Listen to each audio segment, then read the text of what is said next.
que cambie el texto constitucional, por ejemplo, estas garantías con respecto a la intimidad de cualquier ciudadano? Ese es un tema que realmente es muy interesante y le agradezco que me dé la oportunidad de poder explicar. Efectivamente, la Constitución española es muy rígida. Su reforma, sobre todo en lo que afecta a los derechos fundamentales, es verdaderamente muy difícil. Exige un consenso que tuvimos en su momento hace más de 45 años, pero que en este momento es muy difícil de alcanzar. Por lo tanto, realmente los derechos no pueden quedar fosilizados. Los derechos, naturalmente, tienen que abarcar las nuevas posibilidades sociales. Nosotros, el Tribunal Constitucional, somos el intérprete supremo de la Constitución. Y al interpretar los derechos, naturalmente, sin cambiar su contenido, sí podemos avanzar y adaptarlos a la realidad social. Pongamos un ejemplo. La Constitución garantiza el derecho al secreto de las comunicaciones, pero solo habla de las comunicaciones postales y telefónicas. Pero evidentemente el Tribunal Constitucional tiene que decir que ese derecho secreto se extiende a los correos electrónicos, por ejemplo. ¿No? O sea, que de alguna manera, para adaptarnos a las nuevas situaciones y proteger nuestros derechos, el Tribunal Constitucional tiene un margen suficiente para poder actualizarlo sin necesidad de que haya un impacto entre los grandes partidos para cambiar literalmente el articulado de la Constitución.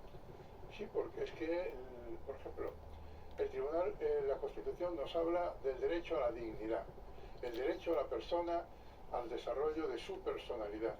Son derechos fundamentales, pero la Constitución emplea unos términos, pero no desarrolla esos términos. ¿Cómo se desarrollan esos términos? A través de las leyes orgánicas, pero esas leyes orgánicas que desarrollan los derechos fundamentales tienen que comprobarse si son constitucionales o no. Y eso es lo que le corresponde al Tribunal Constitucional.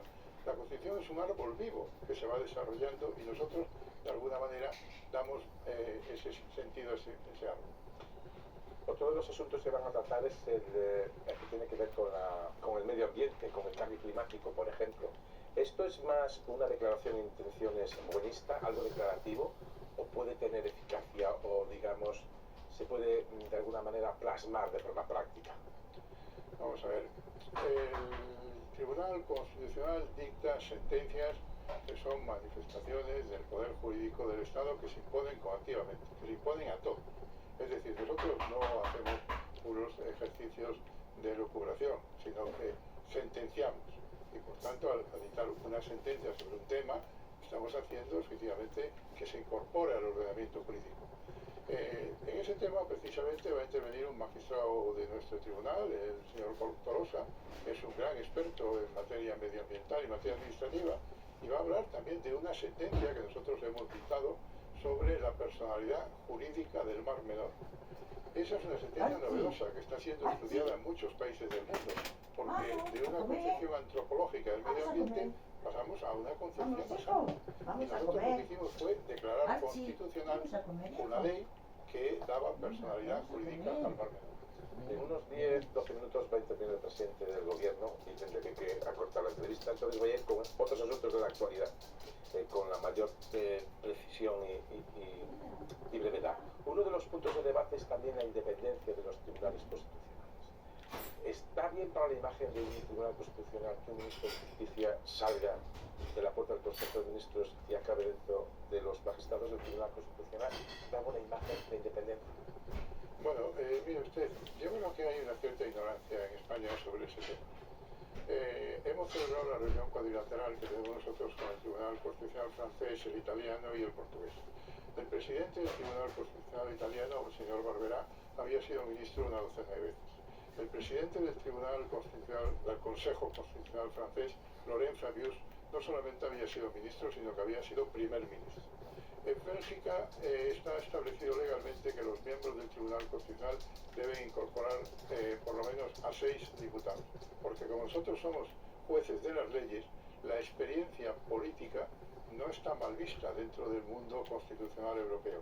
El presidente del Tribunal Constitucional alemán, que quizás sea el más importante, para nosotros es más relevante, ha sido diputado con anterioridad. Por lo tanto, nosotros somos juristas que resolvemos problemas políticos con argumentos jurídicos, pero el hecho de que haya algunos miembros que tengan experiencia política es habitual en todos los tribunales constitucionales de Europa. Pero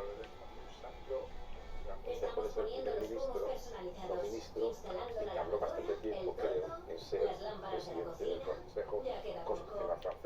caso de Juan Carlos Campos, salió de la Moncloa y entró prácticamente en el Tribunal Constitucional.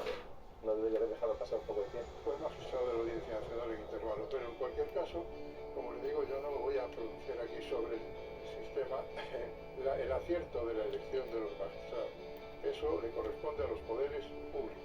Hay quien, con graso error, dice que el Tribunal Constitucional es nombrado por los políticos. No es verdad.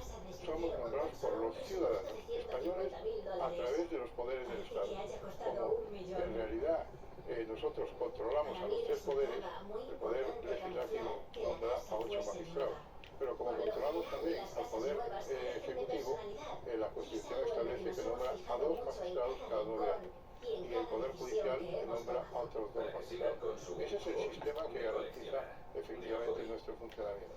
Pero la oposición en España acusa de que el Tribunal Constitucional está controlado, a pesar de que fue nombrado por un pacto entre los dos grandes partidos que está controlado por el gobierno.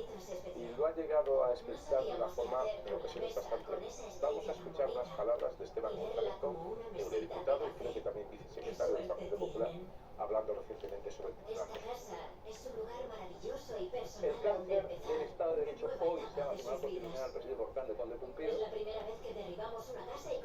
Y algún día puede que el Partido Popular acabe planteándose no por no perder la posibilidad de pronunciarse en una sentencia, porque el descrédito en el que están cayendo es histórico. Después, González Pons dijo, bueno, voy a pedir perdón a los enfermos de cáncer, no al Tribunal Constitucional, con lo cual, más que con respecto a la independencia del Tribunal Constitucional y su jurisdicción en otro aspecto. Yo creo que palabras como estas, y si no se está dando con este tipo de lenguaje la sensación de que todo está fascinado. Mire usted, la conferencia tiene muy estudiado en todos los países cuáles son los temas que atacan a la independencia de los ciudadanos. El primero es precisamente la interferencia política. El segundo es la falta de ejecución de nuestras resoluciones y el tercero son las campañas mediáticas para cuestionar la independencia. Efectivamente, nosotros somos elegidos por los poderes del Estado y todos los magistrados que integramos el tribunal, la mayor parte, de 9 de 12, somos magistrados de carrera con una larga experiencia de más de 40 años de ejercicio profesional y los otros son magistrados catedráticos de Derecho Constitucional que nos aportan una visión académica. Por tanto, estos tribunales han sido elegidos por el Parlamento, por una mayoría de 3 quintos. En mi caso, fui elegido por el Senado con votos de todos los partidos. Va a empezar la conferencia de Sánchez. Como tengo varias preguntas que hacerle aún, le pido que quede con nosotros y en unos minutos volvemos, ¿vale? Escuchamos a la presidenta del gobierno. La preparación de este consejo, un consejo en el que hemos tratado yo creo temas muy importantes, algunos habituales en la agenda, Ucrania, Oriente Medio, y otros que se han introducido por primera vez y a los que hemos propuesto también al Consejo que reitere en el debate, porque son importantes para nuestros ciudadanos y por tanto para nuestros gobiernos europeos, por supuesto para el gobierno de España, como es el caso de la vivienda.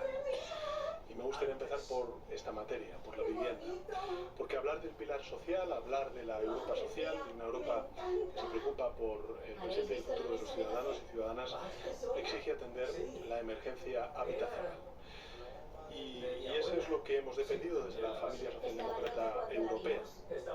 Esta fue una condición, recordamos, del acuerdo de investidura de la presidenta von der Leyen por parte del Grupo Socialdemócrata Europeo. Y por tanto es fundamental abordar esta crisis al máximo nivel, coordinadamente y con la máxima ambición. Hay que tomar medidas ante un mercado que claramente no funciona, que está dificultando, por no decir imposibilitando, proyectos de vida de muchísimos ciudadanos europeos y europeas, jóvenes y no tan jóvenes. La vivienda, lo hemos dicho en muchas ocasiones, debe ser un derecho, no un privilegio. Los precios de la vivienda están drenando las rentas y las esperanzas de la ciudadanía en favor de un sistema que especula con, hemos dicho, con un derecho. Según la Comisión Europea, los datos son de la Comisión Europea, en las ciudades más pobladas o con un gran peso del turismo, el esfuerzo medio por alquiler puede superar hasta el 80% de los ingresos de un ciudadano. La pregunta, por tanto, que debemos hacernos es qué proyecto de vida resiste eso. La Unión no puede, por tanto, permitirlo y frente a esta situación, desde España hemos propuesto 3 áreas de acción por parte de la Comisión de manera concertada. La primera de ellas es que desde Europa se articulen medidas legales para que sea posible reducir la compra de vivienda para uso no residencial. En segundo lugar, que nos den a nivel europeo palancas para poder actuar sobre las zonas tensionadas, zonas, barrios de estas ciudades que o bien como consecuencia del turismo o bien porque son grandes urbes, pues se sufren una tensión importante en sus precios, tanto de compra como de alquiler. Y finalmente, que se ponga a disposición financiación comunitaria específica para la construcción de vivienda protegida asequible. Creo que ahí la financiación europea debe estar al servicio, por tanto, de una de las principales preocupaciones ciudadanas, como es el acceso a la vivienda. Quiero reconocer también el liderazgo, el impulso que le han dado alcaldes y alcaldesas de las principales capitales europeas, porque este es un problema de la vivienda europeo. Gracias al alcalde de Barcelona, a Jaume Collboni, por supuesto a la alcaldesa de París, a Anne Hidalgo, al alcalde de Roma, de Dublín, de Lisboa, a través de la alianza Majors for Housing, ya que han pedido al presidente del Consejo una acción decidida y ambiciosa, que es en definitiva lo que hemos tratado hoy en este Consejo. Otra preocupación de nuestros ciudadanos ha sido, lógicamente, la situación en Oriente Medio, en Palestina, durante estos 2 últimos años. Hoy tenemos un horizonte de esperanza, sin embargo, ya en los primeros días hemos visto la fragilidad de los acuerdos alcanzados. Tenemos una oportunidad que es alcanzar la paz, y estamos en tregua, en fuego, podemos alcanzar la paz, y para eso desde España hemos propuesto 4 cuestiones. La primera, mantener la máxima presión sobre las partes para implantar el acuerdo y, por tanto, no reducir el compromiso de sanciones frente al gobierno, en este caso de Israel, hasta que no se cumplan con los acuerdos. En segundo lugar, que hay que garantizar la llegada masiva y urgente ayuda humanitaria, que hoy por hoy no está aún garantizada ni permitida. En tercer lugar, tenemos que desarrollar una estrategia comunitaria de seguridad para Gaza, para la franja de Gaza, y consolidar el alto el fuego. Y en cuarto lugar, debemos apoyar a las instituciones palestinas, a la autoridad palestina, para hacer posible la gobernanza y la reconstrucción. Evidentemente, no olvidar que el último fin en el medio plazo debe ser la configuración de 2 estados, uno de Israel y otro de Palestina, que pueda vivir en paz y en una coexistencia pacífica y segura. Sobre la competitividad y agenda verde, bueno, creo que el planteamiento de España lo conocen. Creo que España además se presenta en el ámbito del crecimiento económico, la creación de empleo y la competitividad con una hoja de servicios muy importante y fuerte. El Fondo Monetario Internacional acaba de actualizar los anuncios. Nuestra previsión de crecimiento económico para el año 2019 es 9%, por tanto casi el triple que la zona euro y muy por encima de las grandes economías europeas. Una previsión de crecimiento económico que va a continuar también en el año 2026, según nos dice el Fondo Monetario Internacional y el resto de organismos internacionales. Por tanto, creo que estamos demostrando desde España que se puede crecer y crear empleo, que se puede crear empleo y también subir el salario mínimo profesional, que se puede crecer y también reducir los gases de efecto invernadero, como estamos haciendo desde España. Somos el tercer Estado miembro que más emisiones de efecto invernadero está reduciendo gracias a la transformación energética que venimos impulsando desde hace 7 años, y sobre todo el que más empleo está creando, unos 585.000 en el último año, según la encuesta de población activa. Porque es mañana cuando también se va a presentar y se van a conocer los datos de la encuesta de población activa, y según los indicadores adelantados, pues esperamos tener también buenas noticias, buenas cifras cuando hablamos de la creación de empleo en nuestro país. Por tanto, a los que abogan por reducir derechos o desproteger o desmantelar las políticas del clima, desde España lo que les decimos con toda humildad es que la agenda verde es el motor, es uno de los principales motores, no un obstáculo para la competitividad. Lo sabemos porque lo aplicamos y porque también lo estamos viendo en términos económicos en nuestro país. Draghi, el ex primer ministro italiano marcaba el camino al señalar que la descarbonización debe ser uno de los principales impulsores de la reindustrialización europea. Europa no será más competitiva importando combustibles fósiles de terceros países, sino seremos más competitivos si reducimos con renovables el precio de la electricidad, que es lo que estamos haciendo en España.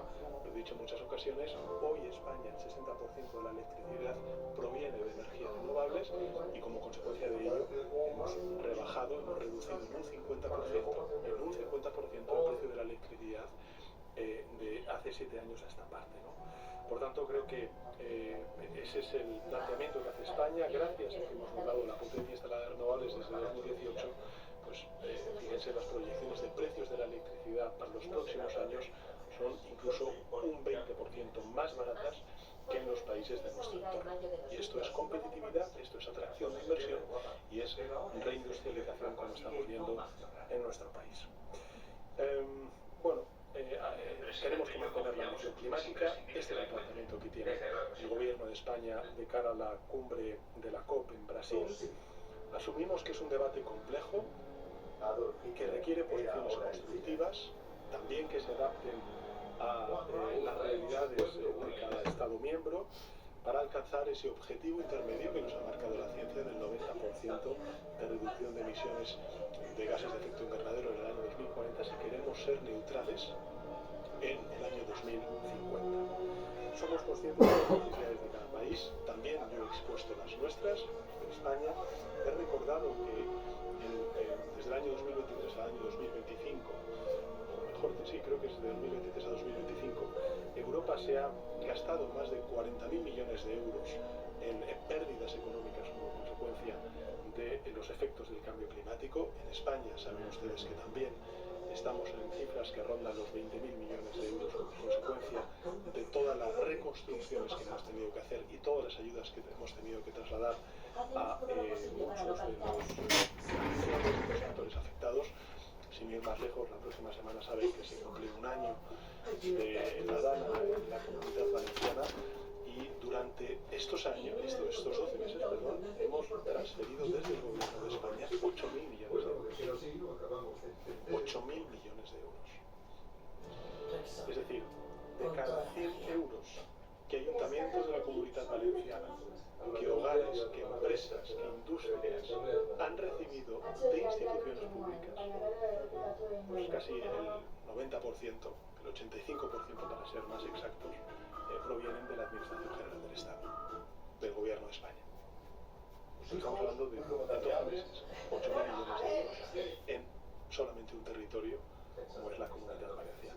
Esa es la dimensión del coste que representa el no actuar, además, lógicamente, de las pérdidas humanas que desgraciadamente vivimos en la Comunidad Valenciana y en otros territorios del país como consecuencia de esa DANA y de otros muchos efectos climáticos que venimos sufriendo durante estos últimos años, de manera cada vez más acelerada en la península ibérica.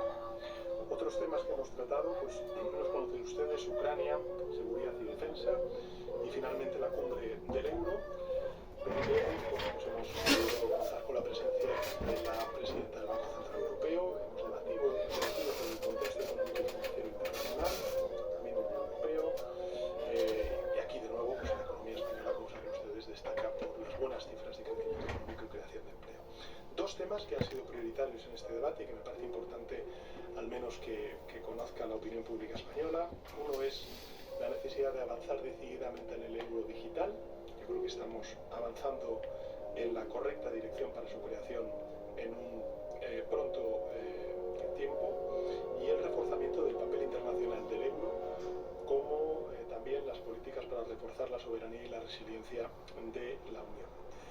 Por tanto, yo creo que necesitamos que Europa atienda a las empresas, a nuestra seguridad, a las preocupaciones de nuestros ciudadanos, en este caso a la cuestión de la vivienda.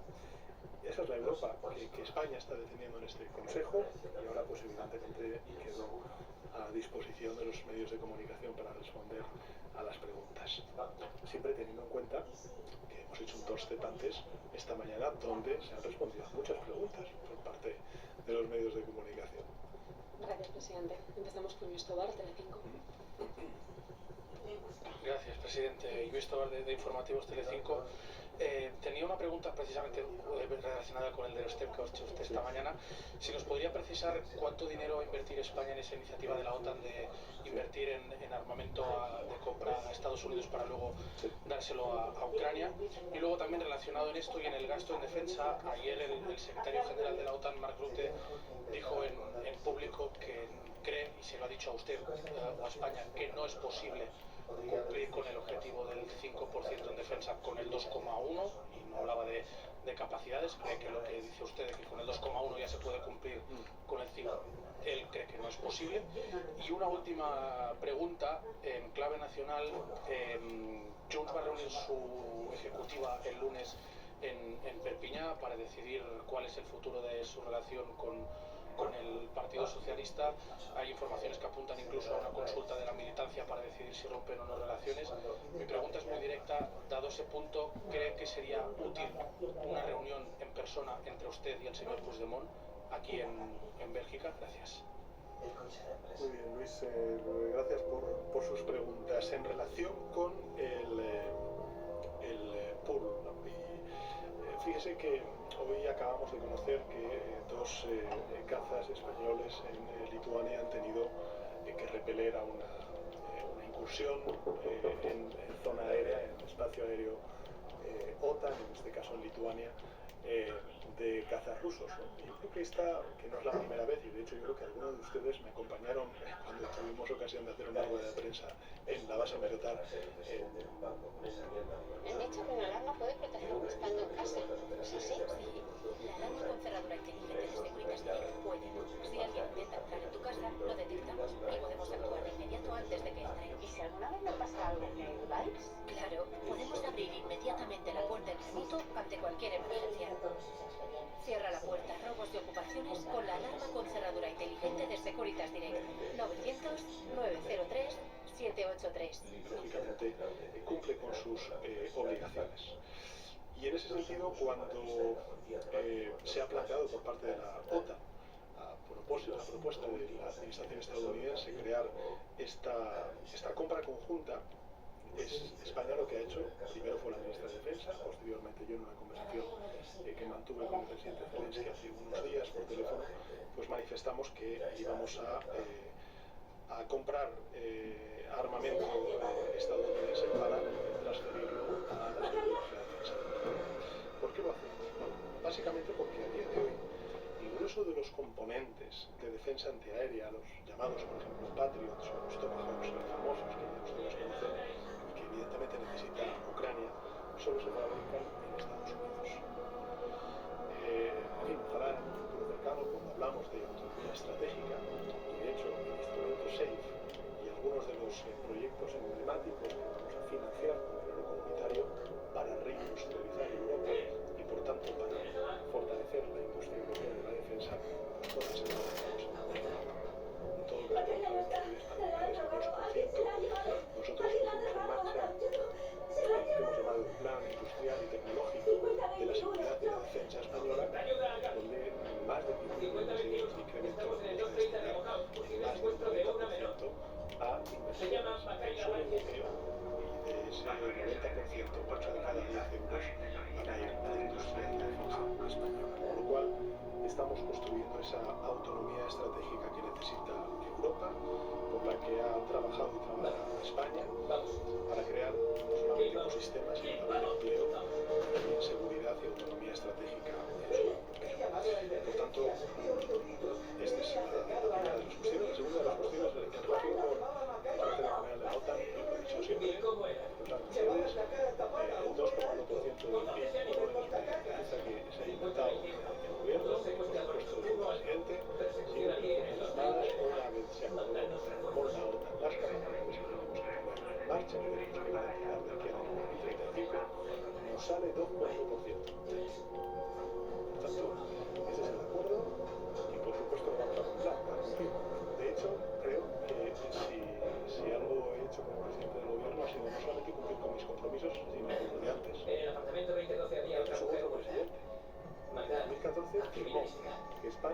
iba a gastar el 2% del PIB en defensa. Y cuando yo llegué al gobierno, pues me di cuenta de que no estábamos gastando el 2%, estábamos gastando el 0,9%. Por tanto,